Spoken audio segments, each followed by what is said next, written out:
राजकारणातील नेते या पक्षातून त्या पक्षात निघाल्यात, काय कारण असेल की जात असतील किंवा काय तुमचं काय मत आहे याविषयी? एक तर ईडीला भिवून किंवा स्वतःच्या स्वार्थासाठी.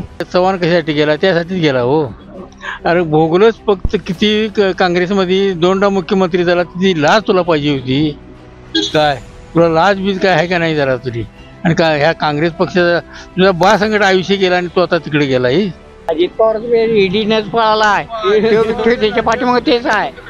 होय, विकासाचं काम बाजूला आणि स्वतःचाच विकास करायला लागली ती. त्या पक्षातून त्या पक्षात, त्या पक्षातून त्या पक्षात, हे फक्त त्यांच्या स्वार्थासाठी चालले, जनतेसाठी काय चाललेलंच नाही. तर मी तुमच्या संकट आहे, मला नाही स्वार्थ मिळाला तर मी यांच्या संग जाणार. हो, अशी प्रकृती आता सध्या चालू आहे. मोदींचं काम बाज आहे असू दे, चांगला असू दे, मोदीला फक्त सत्ता मिळवायची आहे, दुसरं काही नाही.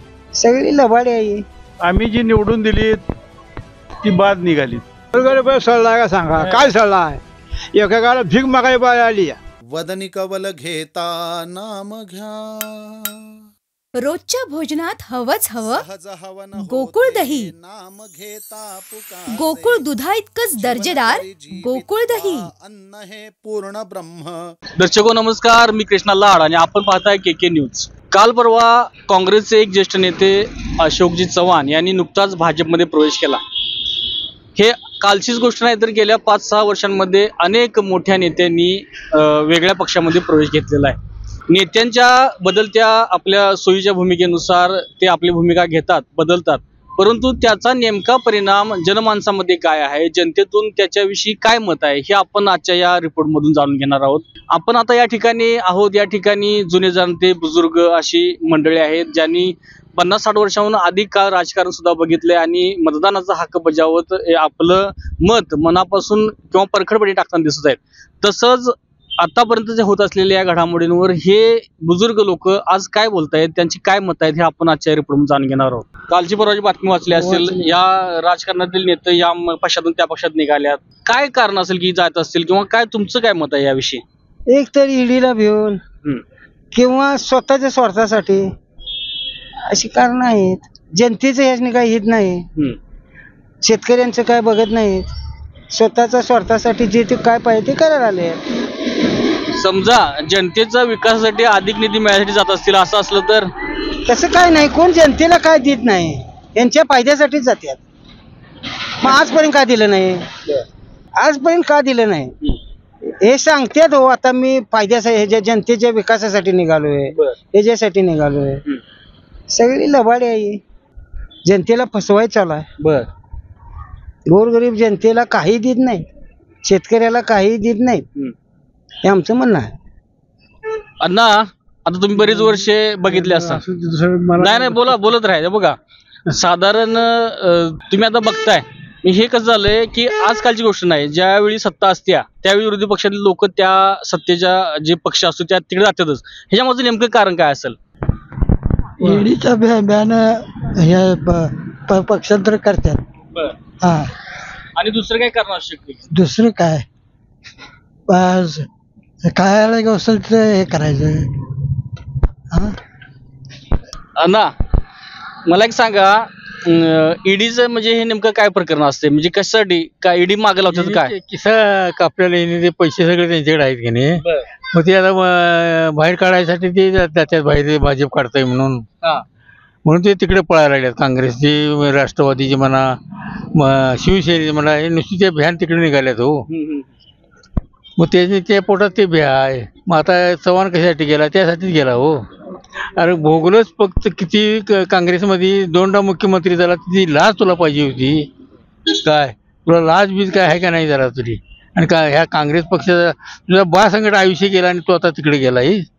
खरं निधीला अडचण असेल, त्यासनी विकास करता येत नसेल मतदारसंघ, असं काय असलं तर? तसं काय नाही, त्याने ते मुद्दामच करते तशी. विकास करायला काय रांड्याचे हात मांडले हो त्यांचं कुणी? आता आंबेडकर किती विकास केला आमच्या गावात? कुणी केलाय तसा? मग सांग बघूया. हे स्वार्थासाठी काय बी करतात. हो, हरामखोर म्हणा. बोला अण्णा, तुम्हाला काय मत आहे मांडायचं सांगा. आता मत मांडाय का, त्यांनी सांगितलं तसंच, ते आपल्या स्वार्थासाठी लोकांच्यासाठी त्यांनी काय सुद्धा करत नाही. वाट लागली की हो भारताची, जनते गोरगरीब लोकांच्यासाठी काय सुद्धा योजना नाही. त्यांनी विकासासाठी म्हणून ते केलं. विकासाचं काम बाजूला आणि स्वतःचाच विकास करायला लागले ते. जनतेचा किंवा ह्याचा कोणाचा विकास नाही, शेतकऱ्यांचा नाही, कोणाचा नाही, मजुरांचा नाही, कोणाचा हे नाही. ते स्वतःचा विकास करण्यासाठी जे बाजू हे दुसरा त्यांचा काय विकास. आता सगळे प्रत्येक जणांचा फुटून हे चाललंय. फक्त विकास आपला व्हावा, आपण कुठेतरी काय ते हे करावं, वाचतोय कसं तरी हे करतच त्यांनी करायला चालू केलेलं आहे. आता ही नेते मंडळी गेल्यात, मोठी नेते मंडळी गेल्यात, ह्याचा परिणाम येणाऱ्या निवडणुकीमध्ये काय होईल का, असं काय वाटतं मला? नाही, जनता त्यांना बघून घेणार की काय करायचं. जनता त्यांना जागा दाखवणार. हो, त्यांच्या हातात आहे करायचं. आता काय करतील त्याच्यावर हे करतात. निवडणुका एकदम घेणार आहेत का काय वरचेवर घेतात किंवा काय करतात ह्याच्याकरता काय समजायचं साधन नाही. आता लोकसभेची निवडणुकी तरी समोर आहे, विधानसभेची काय अजून नक्की नाही. काय वाटतं तुम्हाला, मोदींची पॅनल परत येईल काय, या अशा ज्या गोष्टी घडल्या ज्या काय फरक पडेल त्याच्यावर? आता त्यांच्या पैशाचे ह्याच्या अवलंबून राहणार, लोकांच्या ह्याच्यावर ह्याच्यावरती अवलंबून राहणार. ते करणार तशी प्रत्येकाला. जनतेकडे आता पैशासाठी जनता पाहिजे ही करते. ते पैसा हात केला की पैसा, ह्यामुळे सगळ्यांचं हे होणार. ते मोदीकडे पैसा आहे. हो, बोला. खरा पैसा त्याच्याकडे आहे. त्याने सगळी वाट लावली की हो, आमच्या आता प्रत्येक तालुक्यातल्या जिल्ह्यात लोक आहेत पुढारी, ते पैशाच्या पायात सगळी गेली बोंबलं. कोल्हापूर जिल्ह्यातले भयानक लोक गेलेले आहेत ते भाजपमध्ये. काय मुश्रीफ गेला, महाडिक गेला, काय एक गेलाय काय, कोण सुद्धा राहिलं नाही. मग आणि गोरगरिबांना आता करायचं काय? आता जी लोक गेलेत की नाही तिकडं, होय. त्यांचं काय म्हणणं आहे की बाबा मोदींच्या मार्गदर्शनाखाली देशाचं एक नंबरला चाललाय. ते काय एक नंबर चालतंय मोदीचं. हम करोशे कायदा, मोदी आणि तो अमित शहा दोघं नाही. एक हम करोशे कायदा काय माणसातलं काय नाही त्यांच्याकडं आमच्या दृष्टीनं. शिंदे सरकारविषयी काय मत आहे तुमचं? शिंदे सरकार चांगला आहे, पण त्याने हे करून घेतलं पाहिजे. ते बी टांग मारणार. त्याने गोरगरिबांना, आता लोकांना, वृद्ध लोकांना, अशा लोकांना त्यांनी काय दिलं नाही. काय चांगलं कसं म्हणतायचा? अहो, ते चांगलं कसं म्हणायचं म्हणजे बोलण्याला चांगलं, काय काम का नाही, काम तरी काय नाहीच. खरं ते सरकार चांगलं आहे म्हणून तर अजित पवारांचा गट तिकडे गेला ना. अजित पवार ईडीनेच पळाला आहे, त्याच्या पाठीमागे तेच आहे. होय, अजित पवार त्या काय ईडीच्या यानेच पळालाय. चांगलं केलं त्याने. बोला, का गेले तिकडे लोक, का गेले असतील? गेले स्वतः स्वार्थासाठीच घेत गे आणि जगाची वाट लावायसाठी गोरगरिबांची. दुसरं यांचं धोरण काय? आता समजा येणाऱ्या निवडणुकीमध्ये ह्याचा काय फरक पडेल काय? पडणार की काँग्रेसची मेजॉरिटी होईल. काँग्रेसची मेजॉरिटी होईल. काँग्रेसमध्ये आता फक्त PN पाटील आणि सत्यजित पाटील दोनच राहिल्यात जिल्ह्यात. ते राहिलेले का ते मेजॉरिटी करतात. जिल्ह्यातली सगळी मोठी मंडळी भाजपमध्ये आहेत. सगळी गेल्या तिकडे भाजपमध्ये, म्हणून इकडे ती जनता त्यांची जागा दाखवणार. काय कशामुळे खात्रीने सांगू शकताय काय? लोक बोलतात ना सगळे आपल्या गावात मना भागात बोलतात की नाही याची जागा दाखवायला लागते. बर, मग आता ते खरं निवडणुकीचं मशीनवर असणार आहे, त्याच्याविषयी काय तुम्हाला माहिती आहे का? मशीनवर नको आहे ते, शिक्क्यावर पाहिजे हो. का पण ते बाराबडी काय करतील, त्यांच्या हातात सत्ता आहे, काय करतील त्या पत्त्या लागायचा नाही. बदल होतोय त्यात, बदल होतोय, मशीन मध्ये बदल करू शकतात. शक्य. बर, मग तुम्हाला काय वाटतंय? ते शिक्क्याचं पाहिजे. आता तुम्हाला काय वाटतंय? काय सगळं व्यवस्थित चाललंय काय वाटतं तुम्हाला? सेवा सुविधा कसल्या? सळला का सांगा, काय सळला आहे? एकेकाला भीक मागायला आली का ना सांगा, सळला आहे का सांगा? काय शेतकऱ्याच्या पदरात काय आहे सांगा तुम्ही? काय पदरात नाही आणि पोटाचं सळलं नाही माणसाचं. या ठिकाणी देखील आणखीन काही जुनी जाणती मंडळी आहेत, त्यांच्या पण काय प्रतिक्रिया आपण या निमित्तानं आपण जाणून घेणार आहोत. काका, तुम्हाला काय वाटतंय साधारण आता जे काय वरच्या लेवलला घडामोडी सुरू आहे, लोक या पक्षात त्या पक्षात निघाले, त्याच्या मागे काय कारण असू शकतील? चाललंय हे योग्य नाही, परंतु जी जाणारे आहेत ही एका दिशेनं भिवून म्हणजे पळपुटीच म्हणायची तो. अशा तऱ्हेने हे आमचं चाललेलं असते चर्चा इथं नेहमी राजकारणावर. तर हे जे आता सत्तांतर जातो ह्या पक्षातून त्या पक्षात, त्या पक्षातून त्या पक्षात, हे फक्त त्यांच्या स्वार्थासाठी चालले, जनतेसाठी काय चाललेलंच नाही. जनतेसाठी काही नाही असं म्हणताय की नाही? ती जी निघाली ती सत्ताधारी पक्षाकडे निघाल्यात, विरोधी पक्षातून. मग निधी मिळत नसेल म्हणून निघाले असतील, असं काय असेल काय?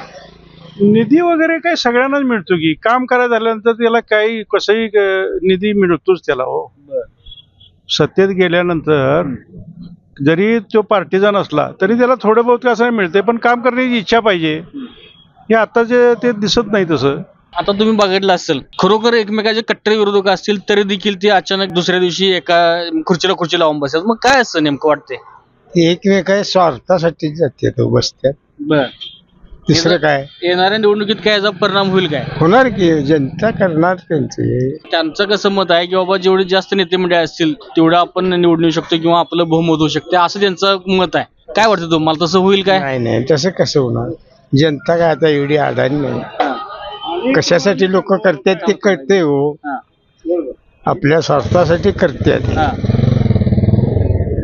बोला, सांगा. जे बदलून आहेत का नाही आता, म्हणजे ह्या पार्टीतनं त्या पार्टीत जाणारे आणि समजा ते आता निवडणुकीला नाही उभारणार, पण अशा लोकांना त्यांनी कोणी मतदान करू नये ह्या मताचे मी सहमत आहे. बघा, असे पण आहेत की ज्यांनी विकास पण केलाय परंतु ती काय ते कारणास्तव दुसरीकडे गेल्यात, मग त्यांचं कसं होणार? हे दबावाचं राजकारण त्यांनी घेऊ नये ना. आपण एवढ्या जनतेला फसवतो. जनतेने तुम्हाला कुठल्या तरी पार्टीने निवडून दिलेलं असते आणि तीच तुम्ही कायम ते राखलं पाहिजे. तुम्ही ज्यावेळी निवडणूक लागल त्यावेळी तुम्ही बदला, पण त्याच्या आधी असं पळून जाऊन बदलायचं नाही. म्हणजे लढताना तुम्ही जरी बदललं तरी चालेल, परंतु असं तुमचं मत आहे आधी. होय. काय वाटतं तुम्हाला, आता लोक बदलायला आलेत कशासाठी? तेच की स्वार्थासाठी हो आपल्या. आता मी तुमच्या संकट आहे, मला नाही स्वार्थ मिळाला तर मी यांच्या संग जाणार. हो, अशी प्रकृती आता सध्या चालू आहे. काय मग त्यातनं तुमचं राष्ट्रवादी असू दे किंवा कुठलंही काँग्रेस असू दे, आम्हाला काय वाटतं माहिती आहे काय, आता ह्यांचं आयुष्य जवळजवळ ह्या एका पक्षात गेलेलं आहे आणि आता मान मिळत नाही किंवा मग काय म्हणून दुसऱ्या पक्षात जरी गेले तर मला वाटतं दुसऱ्या पिढीला त्यांनी जरा वाव द्यायला पाहिजे. हो, आपल्याला मान मिळत नाही म्हणून पक्ष सोडून दुसऱ्या पक्षात जाणं काही योग्य वाटत नाही असं आम्हाला वाटतंय. आता जर बघितलं ना तर राष्ट्रवादी असू दे, काँग्रेस असू दे, बाकी दुसरे पक्ष असू दे, शिवसेना असू दे, सगळ्या पक्षातले लोक एकाच पक्षात निघालेत. मग ह्याच्या मागचं काय? मोदी दबाव तंत्र. मोदींचं काम चांगलं आहे म्हणून निघालेत. मोदींचं काम बाज आहे असू दे चांगलं असू दे, मोदीला फक्त सत्ता मिळवायची आहे, दुसरं काही नाही. भ्रष्टाचारी लोक त्यानं सगळीच्या सगळी घेतल्यात आता इकडं आपल्याला. मग भ्रष्टाचार मुक्त कसा? आताच नुकतंच त्यांनी राज्यसभा खासदार धनंजय महाडिक यांनी सांगितले की आता अजून लोक येणार आहेत. जातील की, जाणार की, जे भ्रष्टाचार आहे ते त्यांच्याकडे जाणारच. आता कोल्हापूर जिल्ह्याचा जर हिशोब केला तर कोल्हापूरला राहिलंय कोण भाजपमध्ये जायचं सोडून? मतदार राहिलेत. मतदार आणि नेते मंडळी कोण राहिल्यात? नेते मंडळी आणि कोण राहिल्यात? नेते मंडळी 2 नंबरचे कार्यकर्ते राहिल्यात, 1 नंबरचे कार्यकर्ते गेल्यात. आता हे सगळे काका मला सांगा, सगळी लोक घ्यायलात बाहेरचे नेते मंडळी आणि जे मेन लोक आहेत भाजपमधली त्यांची उपेक्षा व्हायला, काय वाटतंय तुम्हाला? जर सत्ता यांना काय जर आम्हीच दाखवलेलं असेल, अमकं देतो पद तमकं देतो पद वगैरे काय काय तर बरंच दाखवलं असेल त्याला, त्याशिवाय जाणार नाहीत. मग मूळ जो काय भाजप असेल किंवा कुठला पक्ष असेल तर त्याच्या लोकांना ते देणारच नाहीत. हो, पद ही वाटणार कोणाला? ते मिळणारच नाहीत प्रत्येकाचे. आणि पुन्हा भांडणं होणार, पुन्हा सत्तांतर, असं म्हणजे असं वेगवेगळे घडत जाणारच हो त्याच्यात. आतापर्यंत इतिहास बघितला तर महाराष्ट्रातला ना तर ज्याची सत्ता असत्या तिकडे विरोधकी नेहमीच जात राहिल्यात. मग हे असंच घड चालत राहणार. मग महाराष्ट्राच्या राजकारणाचं काय होऊ शकते असं तुम्हाला काय वाटतंय? काय आता निश्चित जनता काय कौल देईल ते जो, कारण आम्ही आमची मत व्यक्त केली. मतदार ज्यावेळी तो खरोखर ज्यावेळी जाईल मत टाकायला त्यावेळी त्याच्या मनात काय भावना होईल हे अजून वेळ आहे ना त्याला. त्यावेळची पार्श्वभूमी काय असेल मतदार आता म्हणजे ज्यावेळी तुम्हाला उमेदवारी मिळेल, तुम्ही उभा राहणार, मत व्होटिंगच्या दिवशी जी काय परिस्थिती आहे ती त्यावेळी दिसणार. हो, आता जर मतदार म्हणून तुमचं वैयक्तिक काय मत राहील ह्या गोष्टीबद्दल? आता कसं आहे, आम्ही जी निवडून दिली ती बाद निघाली. आता आम्ही कोण निवडून म्हणजे आता कोण त्यातला चांगला उभा राहतोय आणि कुठलं नवीन नेतृत्व काय मिळतंय हे आम्ही बघणार. आता बोला, आम्हाला काय वाटतं माहिती आहे का, सत्तेसाठी त्यांनी सत्तांतर करणं आम्हाला योग्य वाटत नाही आहे. काय आपण एका पक्षात जे आता होतो तिथंच एकनिष्ठ राहायला पाहिजे. आता भाजपचं काम चांगलं आहे म्हणताना त्यासनी मोदीला सगळं पाठिंबा द्यायला जातात. त्यात काहीतरी हे असलं हो, पुन्हा भाजपच येईल असं काही गॅरंटी आहे काय? इथं काय स्वार्थ नाही म्हणतात तिकडे गेलीत आणि तीच पार्टी येईल पुन्हा कशावनं असं बी आहे की. एकूण एक या जुन्या जाणत्या सगळ्या लोकांची आपण जी मतं जाणून घेतली, तर खरोखर ज्यांनी आपल्या स्वार्थासाठी पक्ष बदल केलेला आहे, या जनतेचा जो विश्वास ठेवला होता तो कुठंतरी त्या विश्वासाला ठेच पोहोचेल असं काम केलंय असं ह्या सर्वांच्या बोलण्यातून जाणवतंय. तरी देखील येणाऱ्या कालावधी, येणाऱ्या निवडणुकीनंतरच याचा परिणाम नेमका कितपत होणार आहे हे कळणार आहे. कॅमेरामन सताबासह मी कृष्णा लाड. अशाच नवनवीन अपडेट पाहण्यासाठी आमच्या कोल्हापुरी कारभार म्हणजेच KK न्यूज चॅनेलला सबस्क्राईब करा.